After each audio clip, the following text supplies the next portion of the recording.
It's time for the Splash Live from Civic Center TV, featuring stories from and about people like you in the greater West Bloomfield area. Simulcast on cable, 89.3 Lakes FM, social media, and the web. Now live from Green Media Center on Walnut Lake Road, it's the Splash Live. Live, local, social, it's the Splash Live on Civic Center TV and 89.3 Lakes FM. I'm Tyler Keefe, and joined as always, I'm here with Kevin McIntosh. Kevin, thank you for being with us. Happy to see you once again as we get into the latest from across our four communities. Of course, per usual, Tyler, thank you for being here. Another day, another opportunity to do our job. Spread the word to the community of Sylvan Lake, Orchard Lake, Hugo Harbor, and West Bloomfield. Great feeling. Yeah, and it's an important time as we're learning a lot about some very scary and very important concepts and information across our community. Earlier on this week, we heard from Jake Schaff, who visited Oakland County for a panel Q&A with the Oakland County Sheriff's Office on the issue of fentanyl in our communities. And on Wednesday, the Greater West Bloomfield Community Coalition held a special Q&A discussion on fentanyl in the demonstration kitchen at Henry Ford West Bloomfield Hospital, hearing from experts in medicine, drug misuse intervention and prevention, as well as law enforcement, and tackling this growing issue from a variety of levels across the local area. I had a chance to speak to Dr. Jason Veeder, who is the Vice Chairman of Emergency Medicine across Henry Ford's health system, including West Bloomfield Hospital, who provided some insight on just why fentanyl is so lethal, the primary concerns of medical professionals when it comes to overdoses, as well as how these cases are treated in our local medical systems. As you know, we've had an opiate crisis for quite a while now. At least people are becoming more and more aware of that.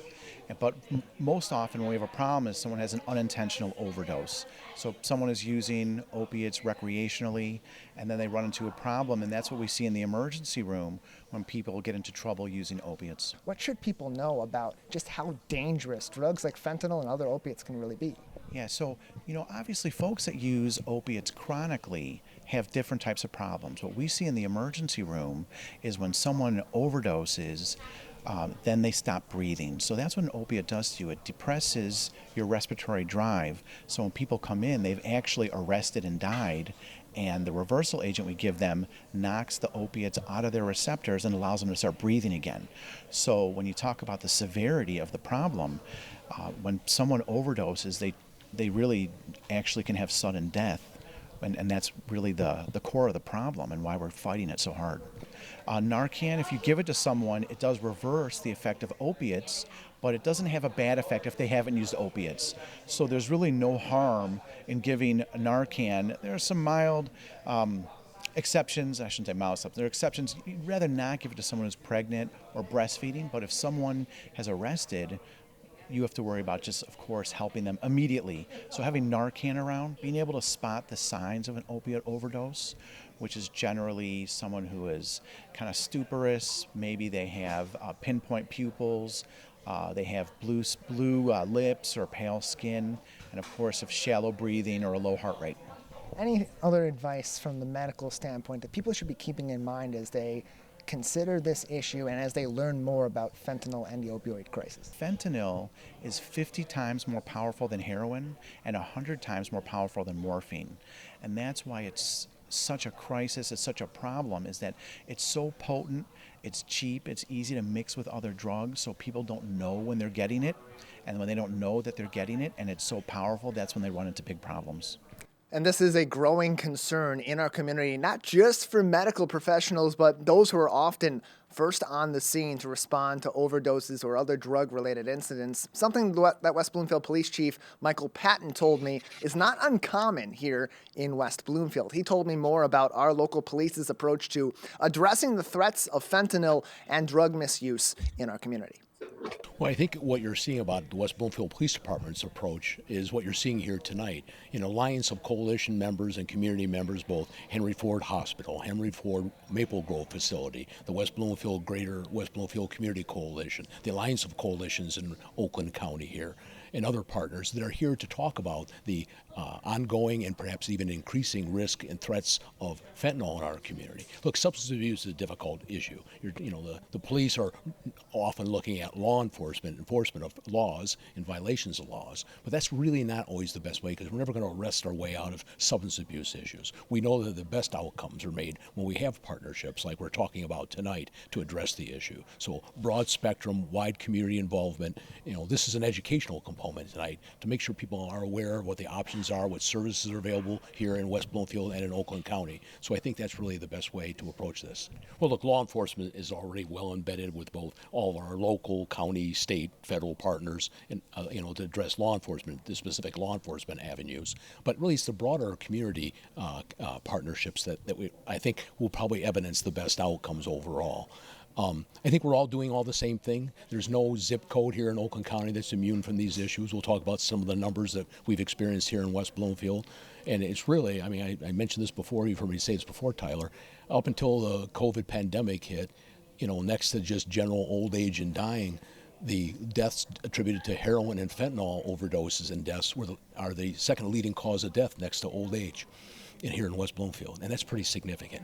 How do you then approach that in terms of training and an intervention when those moments do come where you encounter someone that has overdosed or may be clearly suffering from a substance use issue? Well, look, overdoses, they ebbs and flows in overdoses. Thankfully, we can report in West Bloomfield the number of deaths have been somewhat reduced, and I think it is because of the proliferation of training, how to use Narcan, getting that out broader in the community. Through our alliance and coalitions here in West Bloomfield, we have distribution boxes of Narcan kits, and we encourage people, even if they don't have a person in the home with substance abuse, that really should be part of their maybe home or business first aid kits, because you just never know when someone's going to collapse. And just like you would do learning how to use CPR or a defibrillator in a heart incident, that perhaps consider learning how to use Narcan and use that, because you never know when someone's going to collapse, and then you too can be a lifesaver. And that was a key point that these experts made in their discussion and in their Q&A with attendees at last night's panel about fentanyl at Henry Ford West Bloomfield Hospital. This one resource, Narcan, can be a difference maker in life or death for someone who is overdosing. So as Chief Patton said, it's suggested that you have some nasal Narcan or other Narcan applications that you can put into your first aid kit. You can keep in your car. You can keep in your purse or in your backpack and bring with you to work. And these experts even talked about some of these resources being a lot more survivable in some of those environments like a hot car over the summer than was previously believed. Experts, including Dr. Veeder and Steve Norris from the Alliance of Coalitions for Healthy Communities, they said that, in fact, it will last and it will work. There's been 10 years plus of studies from the Department of Defense on that say that, look, the worst thing that's going to happen if you have some Narcan in your car, you encounter somebody that maybe is overdosing, is, yes, it's going to be hot, and so it's probably going to burn their nostrils when the nasal Narcan is applied, but is it worse to have a little bit of a burning nostril sensation or to lose your life in the case of that patient? Finally, in the case of repeat drug misuse, treatment options are also available in our community, and Lisa Kaplan from Henry Ford Maple Grove Center spoke to me about the addictive nature of drugs, especially fentanyl, treatment options, and incorporating a community into recovery for drug misuse issues. Any drug can be addictive. So whether it's fentanyl, alcohol, cocaine, whatever it is, we treat adults ages 18 and up on an inpatient and outpatient basis for whatever substance use disorder they have. So inpatient includes detoxification and residential treatment, and outpatient is intensive outpatient program or individual one-on-one with a therapist. And a lot of people have this misconception that addiction is a habit that is formed and is a choice that is made by the individuals that suffer from it. But as you mentioned, it's substance misuse that can often lead to substance abuse issues. So how does an organization like yours get to the root of those problems when you see patients come in for opioid addiction or other substance use issues? Yeah. So a lot of it is education and educating the family as well. This is not a choice. This is a disease. Nobody would choose to have this problem. So because it's a disease, people need medical treatment, and Henry Ford Maple Grove Center is a medical facility. We have doctors and nurses and therapists who help people. So whatever the drug of choice is really doesn't matter. They need education, they need support, they need treatment. And family members do as well because they don't understand it as a disease. As you said, they believe it's a choice, someone making a bad choice. And it goes so far beyond that. We also run on Thursday nights virtually a family education and support group for our Maple Grove families and any family in the community who needs education and support. So ideally, the ideal setup is both the patient and the family get help. It doesn't always work out that way, but that would be ideal.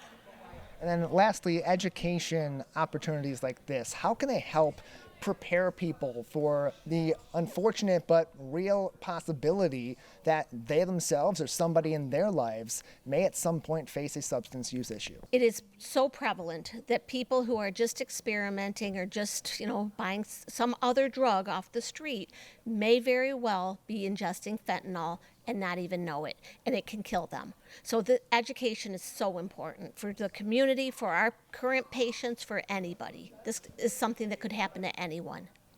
And that is a really important note that was made by Lisa Kaplan and by so many other experts on this panel, all of which really said addiction, overdoses, drug misuse, it's not unique to any individual demographic or any risk factors in our community. Anybody can be afflicted with a drug misuse issue, an addiction issue, an overdose, and end up in a life-threatening situation. As Chief Patton said during our discussion and during the panel as well, this issue does not have a zip code. So here are some places that you can go to learn even more information. If you weren't able to attend the panel, if you have more questions, if you want to learn about resources like Narcan, where you can get some Narcan from local Save a Life boxes that are Save a Life stations that are placed throughout the greater West Bloomfield community. GWBcoalition.org is the website for the Greater West Bloomfield Community Coalition. Lisa Berkey and the team work with our kids in particular and our parents also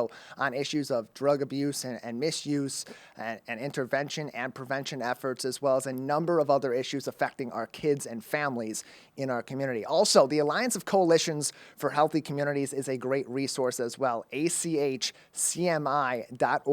and that's where you'll be able to find where these Save a Life stations are placed all throughout our communities, including in Greater West Bloomfield. They're located at West Bloomfield Town Hall, at the West Bloomfield Library, both branches, many of our local fire stations, even some places of worship, including Spirit of Grace Church, which is further off in the Lakes area, and in the Tri-Cities location in the Greater West Bloomfield area. Those all have Save a Life stations, and they're all throughout surrounding communities too. achcmi.org and henryford.com, another place you can go for Henry Ford West Bloomfield Hospital resources on this issue and so much more. Kevin, it's so important that people understand the inside information on fentanyl as we learn more about this illicit drug and the substance that's becoming more prevalent, more available, especially in a number of drugs where it's laced on our streets. And this is only going to become a growing issue as long as we continue going forward with education. We can prevent more of these tragedies in our community.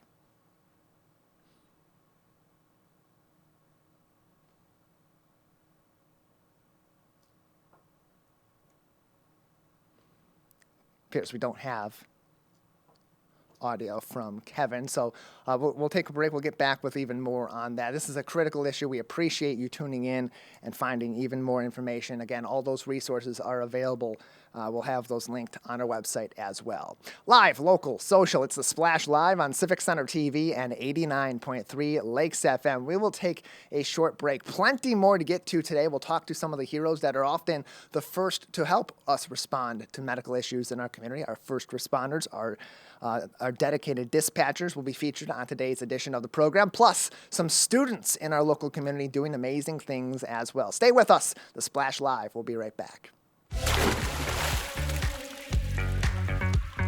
We'll be right back with the Splash Live.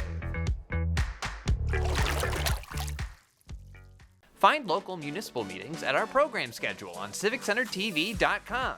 Find when your meetings air live or when they're replaying on our Civic Center TV live stream. Find it all at civiccentertv.com and click schedule at the top of the screen.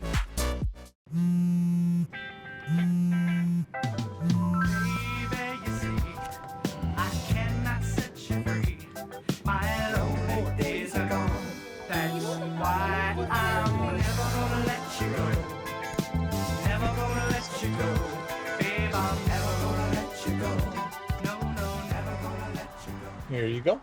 Thank you. Thank you.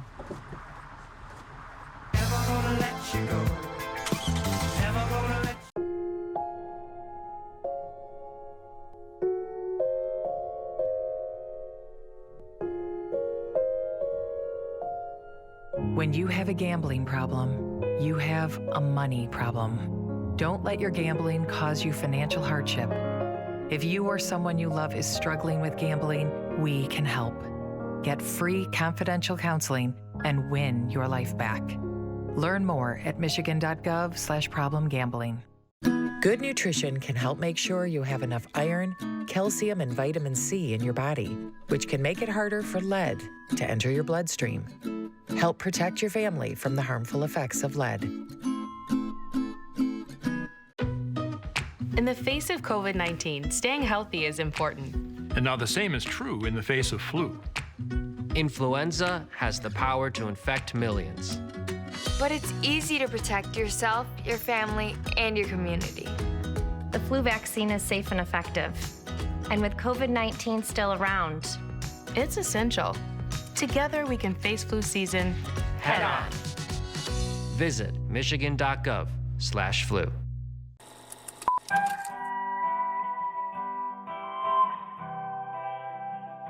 Bringing you stories and memories from Keego Harbor, Civic Center TV, and 89.3 Lakes FM.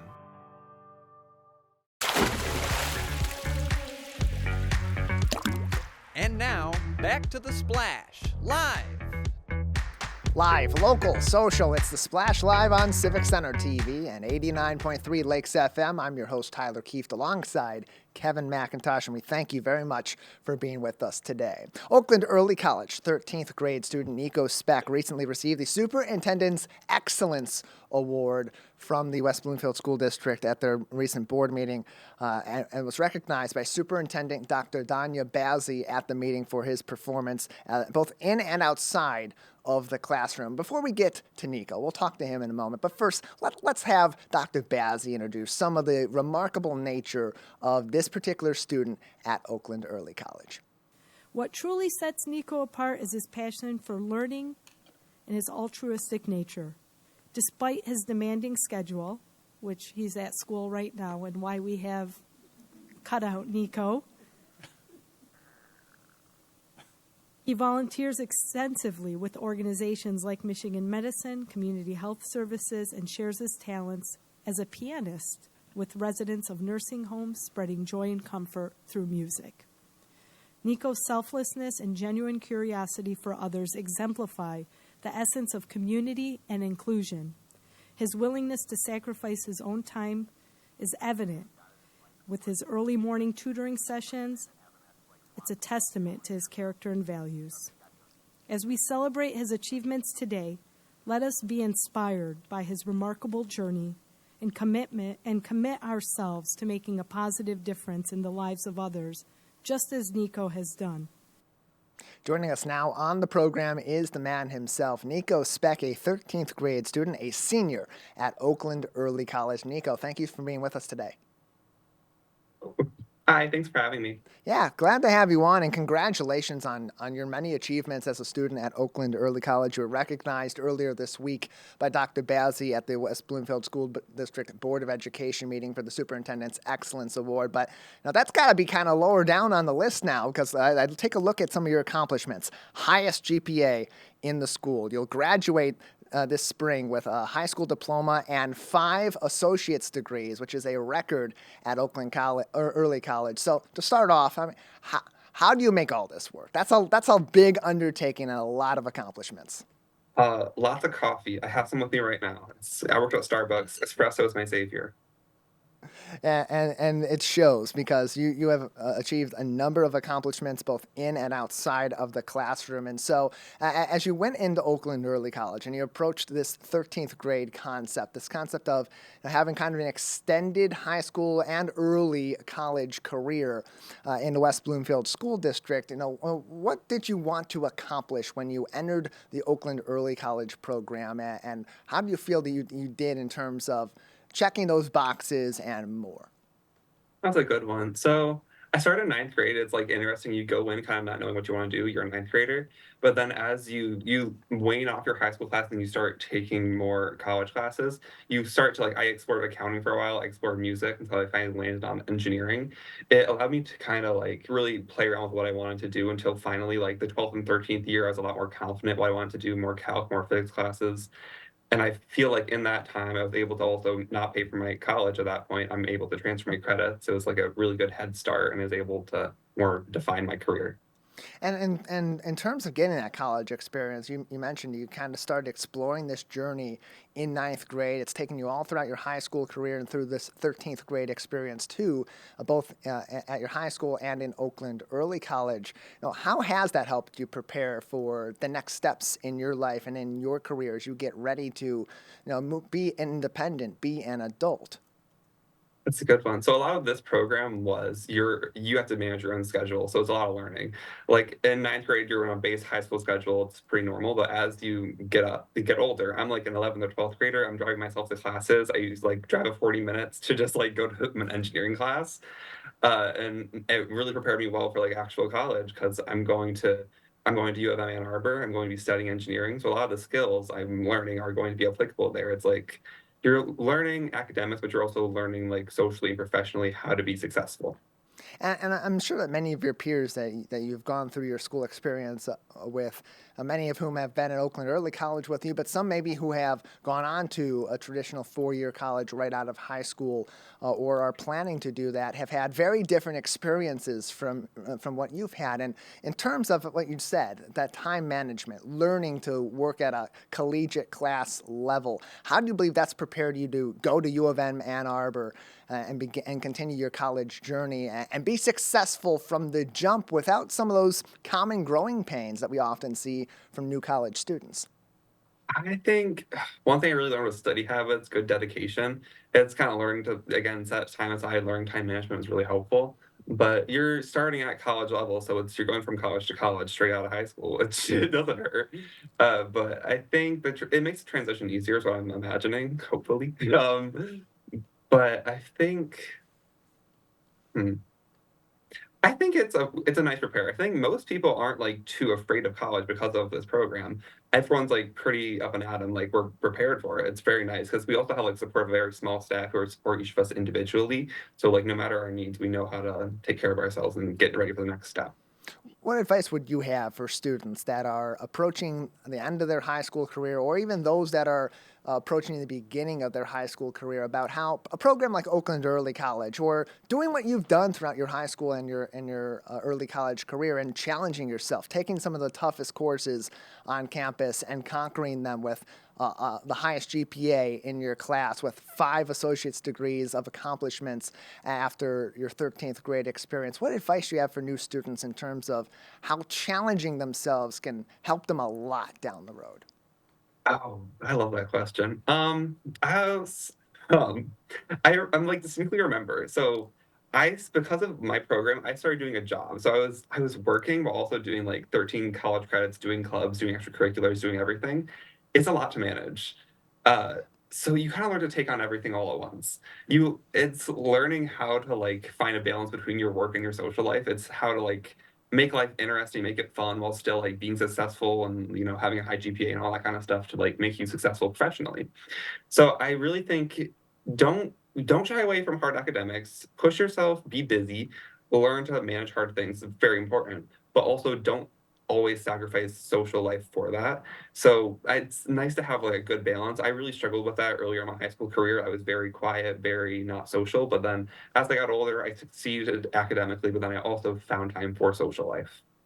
And you were able to find that balance and accomplish that balance quite well. You were president of National Honor Society, former president of both the Chess and the Pride Club. You volunteered, you help mentor other students as well. And how important is that for a student? We hear about the need to have extracurriculars for a college application and to be successful on a resume to get some of these jobs down the line, but they really do also help build your life skills and some of those core values.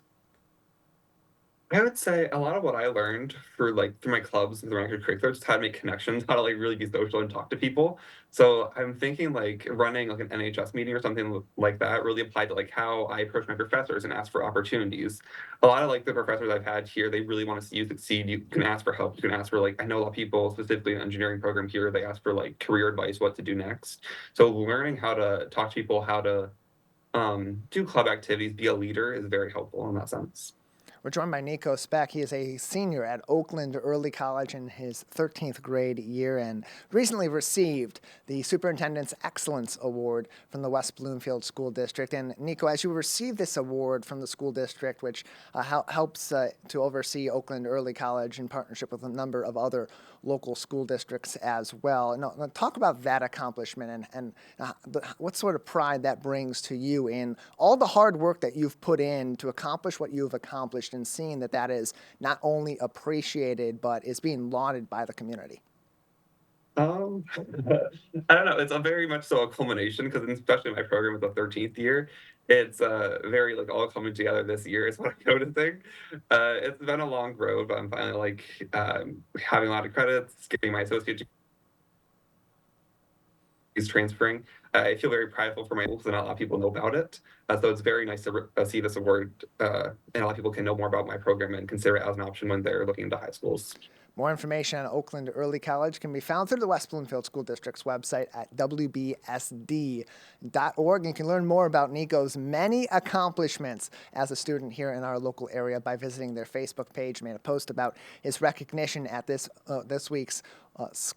month's school board meeting, facebook.com/West Bloomfield Schools. Nico, any lasting advice for other students going forward and how they can achieve some or all of those accomplishments you've been able to achieve and pursue what they really are passionate about while they're in high school and as they get prepared for higher education or the career field?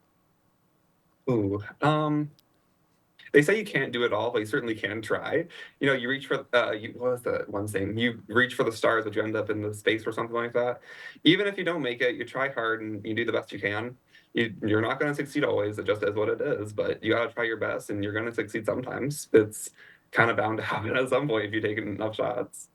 Highest GPA in his class, 5 associate's degrees upon his graduation, a record at Oakland Early College. Also is a supplemental student instructor for physics, volunteers with the Michigan Medicine Community Health Services, and also shares his talents as a pianist with residents of nursing homes all throughout our community. Nico, a number of accomplishments. Congratulations to you, and hopefully a lot more to come in the years ahead. Thank you for joining us today. Thank you for having me.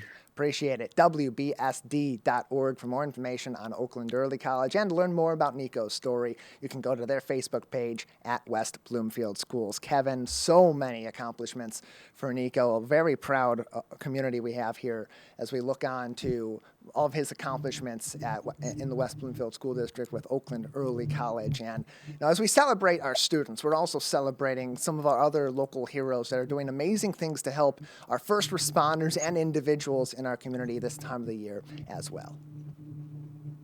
Absolutely. It's great to see that, we have the time to recognize different people in the community that put in so much hard work that contributes to the greater good for us all here in the West Bloomfield area. Indeed, Kevin, and we're also recognizing this week National Telecommunicators Week, Public Safety Telecommunications Week, my apologies, which is really recognizing our dispatchers in our local area. And here in West Bloomfield, they have a unique number of responsibilities that help across the board in public safety.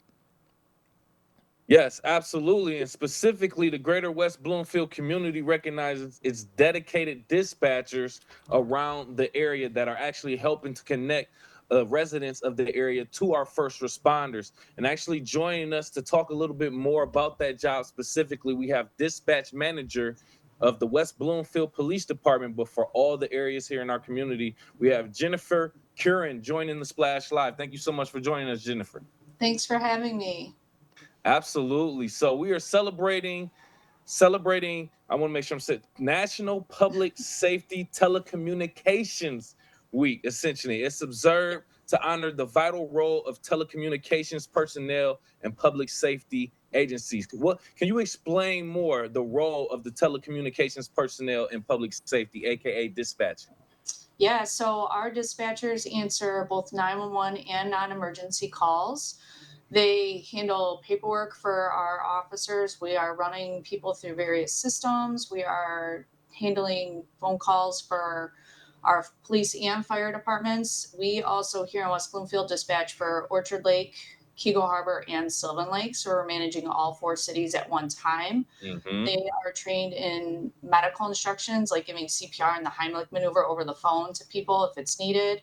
And this is a 24/7 room within our building. So they are here day in and day out, nights, weekends, holidays, managing that stuff for our citizens. Okay, you just gave a mouthful right there. I want to kind of pick that apart, if you don't Yeah. mind me. The first thing that just came to mind is you said they are trained to give instructions for CPR or the Heimlich maneuver over the phone. Yep.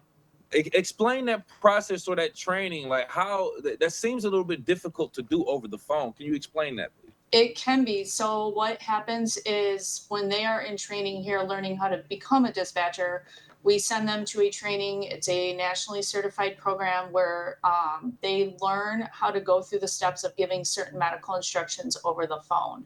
We have a program built into our computer that will also help them walk through those instructions. So when we get a call for a subject not breathing, they are taught to explain to the caller how to monitor for a pulse, check for breathing.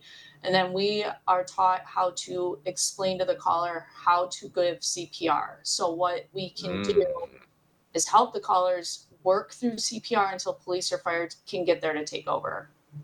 That's an interesting piece of information because I didn't know that. I don't know if everyone is privy to that information that you can get that from calling a dispatch. So, okay, with that being said, is there a difference between calling dispatch directly or calling 911 and getting to dispatch through that way? Like, is there a difference if you did need to call dispatch for those instructions? The biggest difference is 911 will route you wherever you're at geographically.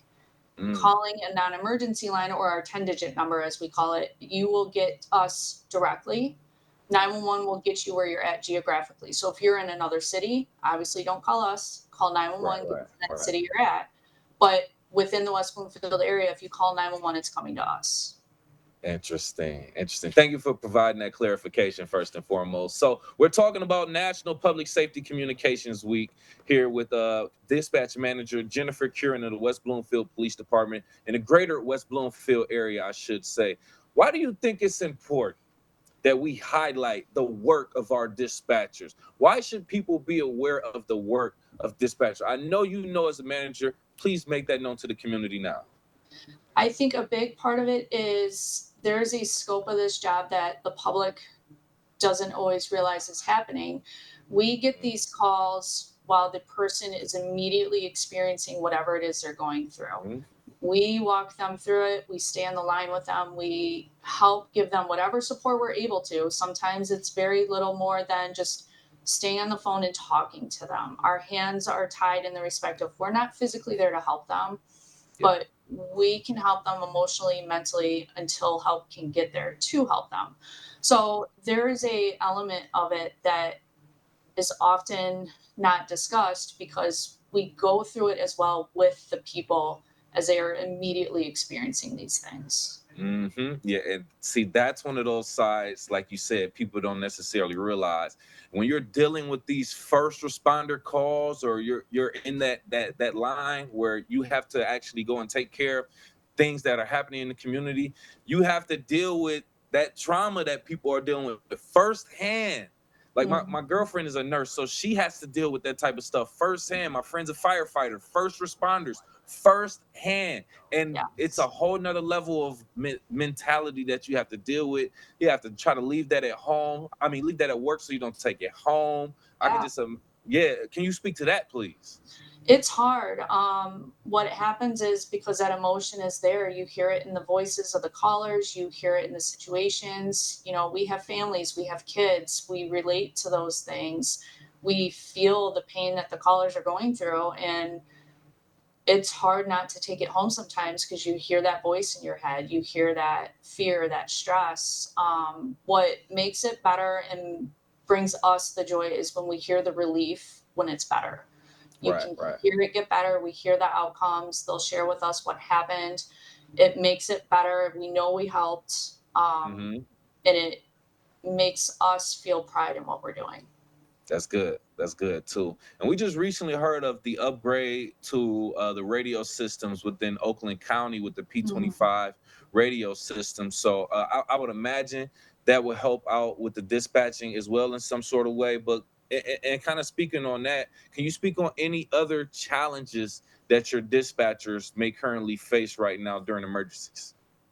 So, our biggest challenge, and it's a blessing and a challenge at the same time, is all of the emerging technology.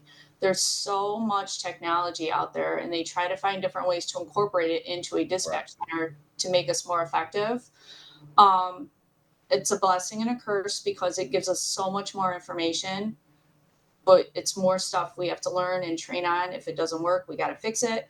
But overall, it brings us so much more effective call taking skills and dispatching abilities.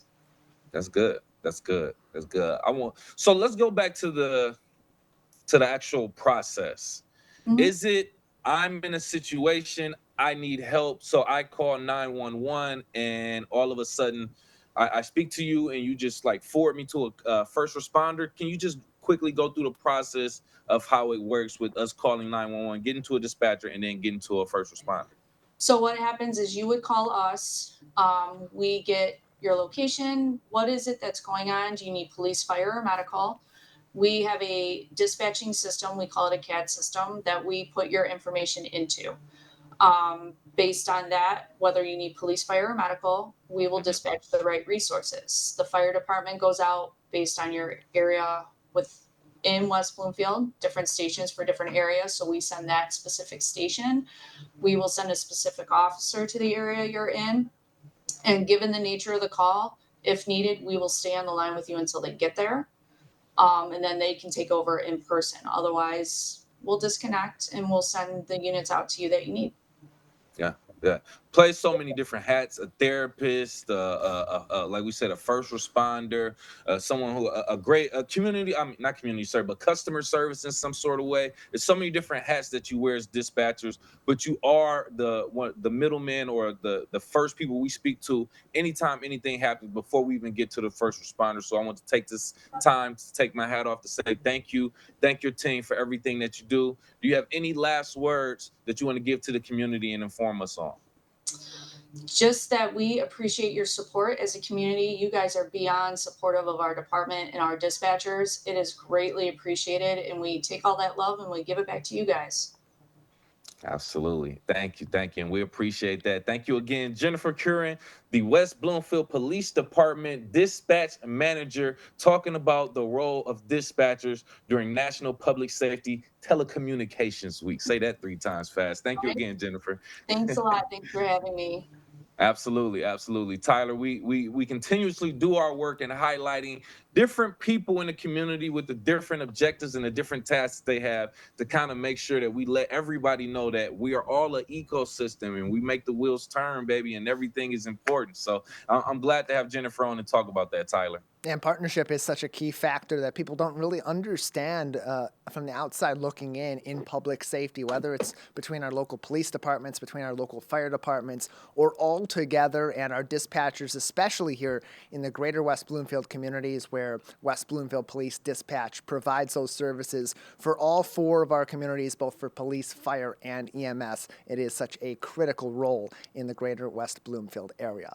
In addition to recognizing our public safety telecommunications personnel, we're also recognizing work work zone safety awareness here throughout our local community and around Oakland County. It's that time of the year where we start to see more construction cones come out, more workers out on our streets, taking the advantage of good weather throughout the spring and the summer to improve our roadways and safety on our streets throughout our local communities. But that comes with some additional hazards, especially for those that are working on these construction projects. Joining us to talk about this and more is the Road Commission for Oakland County's Senior Communications Manager, Craig Bryson. Craig, thank you for your time. Thank you. Glad to be here. Yeah, happy to have you on as we get into a time of the year where we're going to see more people out on the road, not just those traveling or those enjoying the beautiful weather outside throughout our communities, but also those that are working on our roadways all throughout Oakland County and beyond. And that comes with some common risks associated in these work zones, particularly for these workers. And so this time of the year, as we are seeing them out and about and working outside more often, now what are some of those common hazards that they face? Well, first of all, people losing patience with the construction projects. And we understand that nobody likes to be delayed because of a construction project. But of course, this is how we make the improvements that everybody wants to see to the roads. So we just ask for people's patience as we do get these jobs done. And remember that these are real people with families and children and homes that are doing the work. And we ask that everybody please slow down, avoid distractions, pay attention when you're in work zones and when there are workers out around you. It can be a very dangerous job. We try to make it as safe as possible, but a momentary lapse of attention by a driver can cause a very serious problem. And especially for those that are outside and are working in these zones, they often are in close proximity of that oncoming and passing by traffic, which makes that even more serious. You mentioned some of those lapses in paying attention when you're driving, distracted driving especially. Those couple of moments where your eyes are off the road and you just veer a little bit into those construction zones, even a few feet, can be extremely dangerous for our workers. Absolutely. It can also actually be dangerous for the drivers. Every year we have, drivers that run into the back of our trucks, especially when we have things like rolling pothole patching crews. If we're on the freeway patching potholes, we have a number of trucks and signs warning people that the pothole team is up ahead. But every year we have somebody that ignores all those signs or is distracted and runs right into the back of one of our trucks. And unfortunately, those big steel trucks don't get damaged much, but the cars that hit them often do. And we don't want those people injured either. So please watch out for both the fixed construction zones and the rolling road maintenance crews that are out there every day. And that goes back to some of what you said in that statement, where they have these posted speed limits that may change, may be significantly reduced from what we're used to on our local freeways and our highways, and even on local roads where, you may be used to 45, 50 miles an hour, and all of a sudden now you're in a construction zone and it's 25. From the Road Commission for Oakland County's perspective, for our county overseeing roads, how are those speed limits determined as we are getting ready for construction and trying to prepare both our drivers, our motorists, and our workers for the most safe environment possible? Well, the construction speed zones are set according to state law. State law is pretty clear. The state legislature has been very supportive of road workers in recent years, and they've taken a number of steps to try to help promote work zone safety, including significantly increasing the penalties if you do hit a worker or, God forbid, kill a worker in a work zone. There's pretty severe penalties. So they've set the speed limit. They also state standards, set the amount of space you need to ramp down to narrow the roads for construction. So oftentimes people will see a long line of cones leading up to the construction zone. That's to make sure that drivers have enough awareness that there's a construction zone coming and they have time to merge into, one or two existing lanes while the other lanes are being worked on. So there are good reasons for all of this. Again, we understand it's frustrating, but there are very important, good reasons there to keep people safe that are working in those construction zones. Greg Bryson is with us from the Road Commission for Oakland County as we recognize work zone safety awareness in Oakland County and beyond. And we mentioned all these safety regulations that are in place, particularly for motorists to keep our work zone workers safe. But in terms of their training, especially with, in particular with the Road Commission for Oakland County, what sort of workplace safety training do they undergo to be able to keep their awareness intact when they're on these construction sites and they are right in the thick of things with commuter traffic all throughout the day and sometimes at very high speeds? Absolutely, and that's true of both the rolling crews and the fixed crews. But safety is our number one priority as a matter of policy, and that includes safety for our workers. So we do extensive work zone safety training with the workers about where to set up the cones and the barricades, how far they are to be from them, how many trucks there are behind them on a rolling crew to protect them from the traffic. But even with all those precautions and all that training, one errant driver, looking at his or her cell phone swerving into a construction zone can cause chaos and potentially worse for one of our drivers. So we do try to do everything every year. There's renewed reviewing of the safety training. We have a safety supervisor whose job is strictly to make sure that those people are safe. So we put a lot of time and effort into that process as well. Can you share any success stories or initiatives that have been undertaken by the Road Commission for Oakland County to enhance road safety and construction zone safety and have led to safer environments in recent years? Yeah, absolutely. We use what's called a crash attenuator on our rolling trucks on the freeways. That's a big trailer that's pulled by one of our big orange trucks, and it's literally designed to collapse if it's hit. We had a number of motorists who were either killed running into our trucks, or we had one whose legs, unfortunately, were cut off because he hit the back of one of our big trucks a number of years ago. So these crash attenuators were a fantastic new development. It's been a little while since we've added them. We were one of the first in the state to add them. We use them on all of our rolling crews on the freeways. Again, they absorb the speed of the vehicle that hits the truck. They basically collapse and create a cushion so that when that vehicle hits our truck, the driver of that vehicle hopefully is not injured. And they've worked very well. We go through a lot of those attenuators, unfortunately, every year, but they save lives and they prevent injuries. And that's the bottom line for us.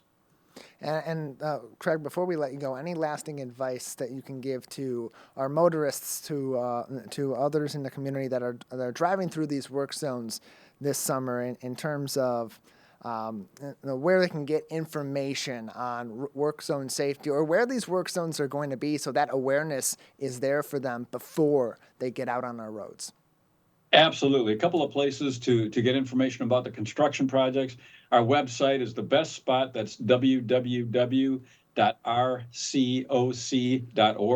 and go to the road projects page. There's a big icon on the homepage for road projects that'll list all the projects and their schedules. Also, you want to follow us on social media. We post almost daily this time of year about where road closures and lane closures are, what's happening with the road projects. You can follow us on Facebook, Instagram, Twitter. Get lots of information there. Those are great sources, and we encourage people to do that. You can also, on our website, you can sign up for traffic alerts. Those are automated texts or emails that'll let you know where road and lane closures are happening. All you have to do is sign up and put in your phone number or your email address, and those will automatically be sent to you. Craig, thank you so much for your time today and bringing more awareness to this issue. As we're getting back outside, there's going to be more traffic, especially with travel season throughout Michigan, also in construction being undertaken in the spring and the summer. Thank you so much for your time. Thank you. Nothing more important than trying to make this road safe for our workers out there, so we appreciate it. Absolutely. rcocweb.org for more information on ongoing construction projects across Oakland County, where some of those work zones are going to be, and, of course, more work zone safety tips as well, as we recognize the need to exercise caution and exercise greater awareness on our roadways. Kevin, we're also recognizing the need to exercise in general this time of the year. It's a great time to get back out, get in shape, and enjoy the great outdoors while also enjoying an active lifestyle. First and foremost, can our viewers and listeners acknowledge Tyler for that segue? Look at the segue king out here. Yes, exercise. It's National Exercise Day, is what we are actually acknowledging and giving some light to. So, a day where we all get out and get some physical activity. And what better way to talk about National Exercise Day on the Splash Live than to talk to someone right here in the community, helping the community exercise? We have the manager of the Sports Club of West Bloomfield, Eileen Cruz, joining the Splash Live. Thank you so much for your time, Eileen. Thank you. You're very welcome. Absolutely. So National Exercise Day. It's a great day for people to start being physical, and it's very timely because the weather's starting to get a little bit better and a little bit more consistent. But let's talk about how the Sports Club of West Bloomfield contributes to promoting physical activity in the community. We contribute in a huge way. We offer so many activities, really for your entire family. That's kind of our goal. We would like the whole family to be able to come to the club and find something that they like to do. Now, you've got tennis. You have pickleball. Pickleball. Everything's pickleball now, okay? I know, right? Yeah, right. We've got martial arts for the kids. We've got gymnastics. Then we've got a full cardio floor, full weight room, and then 2 schedules. One of them, all group fitness, which is more, your old school aerobics type thing, spinning, muscle conditioning classes, TRX classes, and then we have a full yoga schedule. So I think we've got just about everything. Oh, and soccer field. I forgot a field house. Ooh, nice. Yeah. Oh my goodness. Yeah.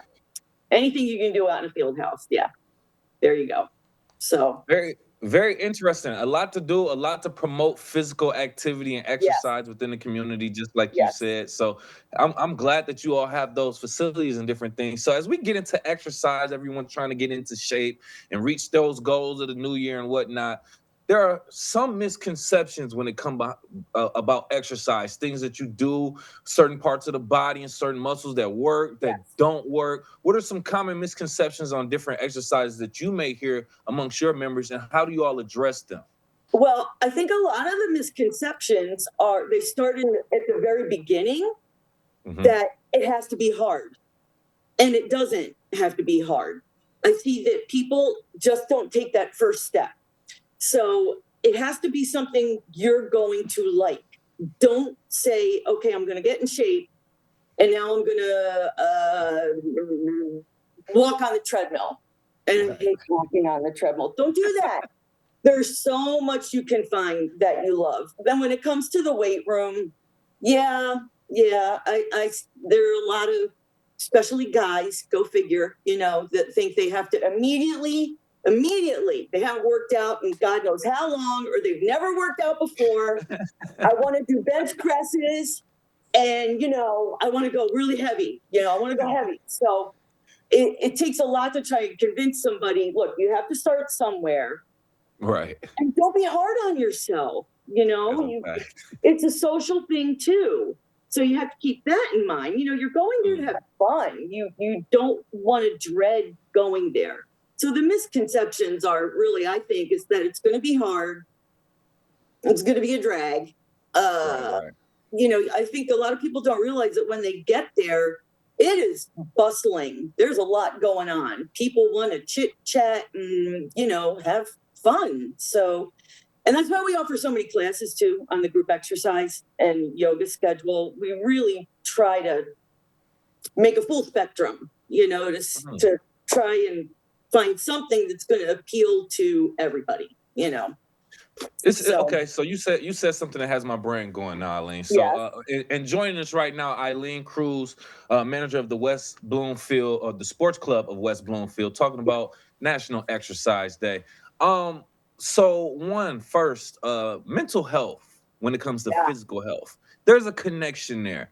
You kind of have to be in the mood to kind of work out, but then sometimes with myself personally, I know the days I don't feel like working out and I push myself, I feel a lot better mentally. So can you talk about the connection between physical and mental health?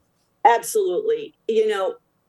First of all, it is the connection. It's the connection. If you want to do a really deep dive on it, You can read up on, how your hormones react. And, we're governed by hormones. There's more than just a couple hormones in our body. There's so many.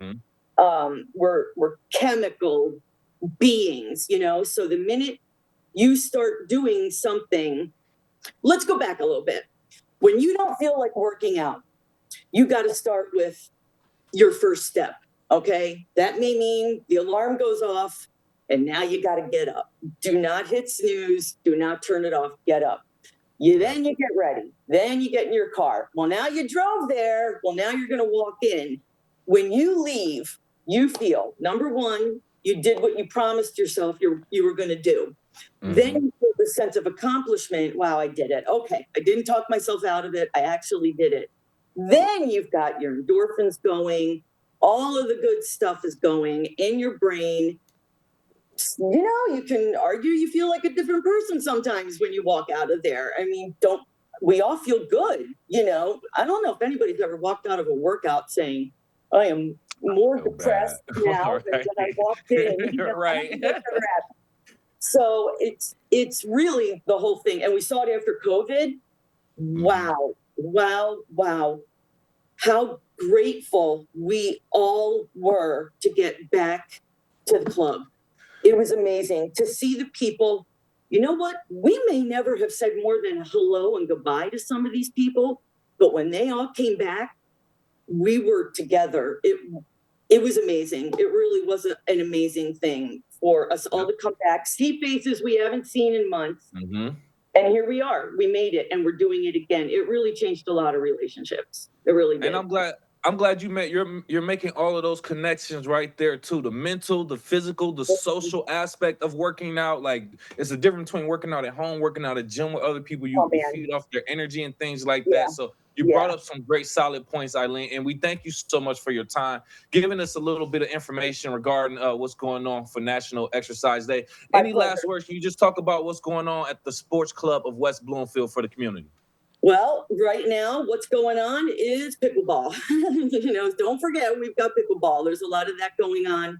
We've got our camps coming up this summer, huge camp program. We've got all the kids in the community are there, keeping them busy, teaching them about staying active. They go through all the sports. I'm constantly trying to come up with some special things. Got a couple things going on with kids yoga I'm working on. Ooh, okay. And, some massage as it relates to sports and how you want to make sure you can keep playing the sports you love. And really just trying to get it out there that this is for the whole family. This is a family club. You come in and work out while your kids are doing tennis. That's nice. Your neighborhood club. That's what I always say to everybody. We really are your neighborhood club, tucked away at Farmington and Maple, There it is. Go ahead and give them a visit. The Sports Club of West Bloomfield, Manager Eileen Cruz. Thank you so much for joining us on the Splash Live. Thank you so much.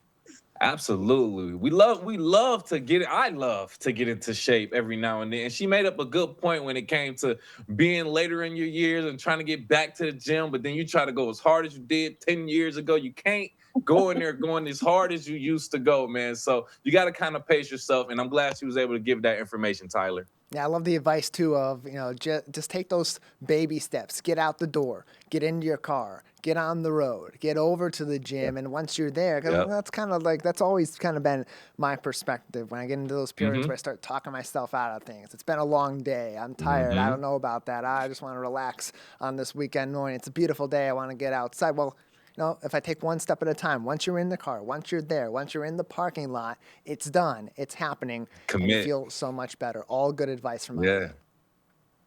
Yeah, no, absolutely. That's what I was saying. Like, you just kind of talk yourself into step by step. You have to go to work. You have to do those obligations, and you just slowly just get yourself through it. You just get up, you get showered, and you don't pay attention to it. And just incorporating physical activity into your routine should be the exact same way. Hey, you can exercise your ability to learn more about your community each and every day with us here on the Splash Live. Monday through Friday, check us out. You can always keep up to date with us online on civiccentertv.com, on Facebook at Civic Center TV 15, and on YouTube at Civic Center TV. For our entire team, Calvin Brown, Jake Schaff at Master Control, Kevin McIntosh, I'm Tyler Kieft. Thank you for tuning in to the Splash Live.